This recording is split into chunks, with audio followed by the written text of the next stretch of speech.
ઘરે ગેસ્ટ આવવાના હતા તો એમના માટે ચા સાથે ખવાય એવો નાસ્તો બનાવી ડબ્બો ભર્યો. પણ તમને વિશ્વાસ નહીં થાય કે આ ડબ્બો એક જ દિવસમાં ખાલી થઈ ગયો.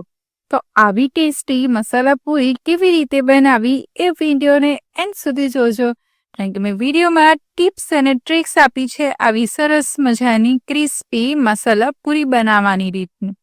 તો તમને આ રેસીપી ગમે તો વિડીયોને લાઈક કરજો, શેર કરજો, ચેનલને સબસ્ક્રાઈબ કરજો, તો આવી નવી રેસીપી તમારા સુધી પહોંચી શકે. તો ચલો ફ્રેન્ડ્સ, આવી સરસ મજાની મસાલા પૂરી બનાવીએ. એના માટે 2 કપ જેટલો મેદો લેવાનો છે. તમે 1 કપ મેદો 1 કપ ઘઉં બી એડ કરી શકો છો. મેં એમાં થોડું સોલ્ટ એડ કર્યું છે. 1 ચમચી કાળા તલ લીધા છે. 1 ચમચી સફેદ તલ લીધા છે. સાથે 1 ચમચી ચીલી ફ્લેક્સ લીધી છે, જે સરસ તીખાશ આપશે. ચપટી હિંગ લીધી છે, એક ફ્લેવર આપશે. મોણમાં આપણે 1.5 ચમચી જેટલું ઘી લીધું છે. ઘી અત્યારે રૂમ ટેમ્પરેચર વાળું જ લેવાનું છે. મેલ્ટેડ ઘીનું માપ બદલાઈ જશે, એટલે તમે રૂમ ટેમ્પરેચર વાળું ઘી લેજો. જ્યારે બી આપણે લોટમાં ઘી એડ કરીએ ત્યારે લોટ અને ઘીને આ રીતે હાથેથી બરાબર મસળી લેવાનું, કે જેથી આ રીતે એક સરખું ઘી આખા લોટમાં સ્પ્રેડ થઈ જાય.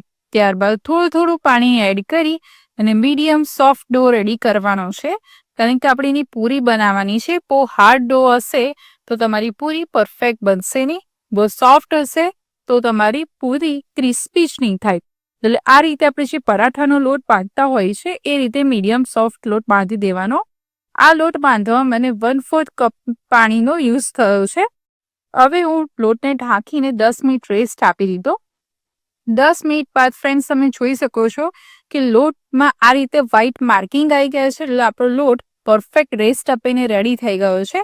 હવે એના નાની સાઇઝના લુવા બનાવવાના છે. તમારે પૂરીની જેટલી સાઇઝ બનાવી હોય, નાની મોટી, એ રીતના લુવા રેડી કરી અને એને આડની પર લઈ લેવાના છે.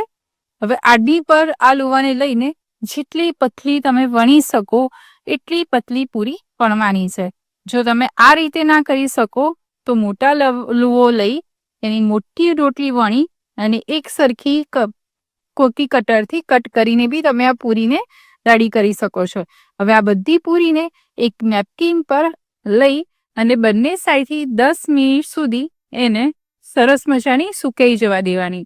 અને ત્યારબાદ બંને સાઈડથી 10 મિનિટ સુકાઈ જાય એટલે મીડિયમ ફ્લેમ પર ગરમ કરેલા તેલમાં જેટલી તેલમાં સમાય 4 થી 5 પૂરી એક સાથે તળી લેવાની. આ રીતે ઉલટ કરતા બંને સાઈડથી તળી લેવાની. હવે આપણે પૂરીને એટલી પતલી વણી છે કે એને તળાતા 1 થી 2 મિનિટનો સમય લાગશે. તો 1 થી 2 મિનિટમાં તમારી સરસ મજાની પૂરી તળીને રેડી થઈ જશે. તો ફ્રેન્ડ્સ, સરસ મજાના ટેસ્ટવાળી મસાલા પૂરી ઘરે બનાવવાની એકદમ પરફેક્ટ રીત છે, જેમાં બહુ જ ઓછા મસાલા યુઝ કરવાના છે, પણ ટેસ્ટ એવો છે કે એક જ દિવસમાં તમારા ઘરે બી ડબ્બો ખાલી થઈ જશે. અને ક્રિસ્પી એટલી છે કે તમે ચા સાથે એઝ અ લંચ બોક્સમાં બી બચ્ચાને આપી શકો છો. જે પેટ ભરાશે પણ મન નહીં ભરાય.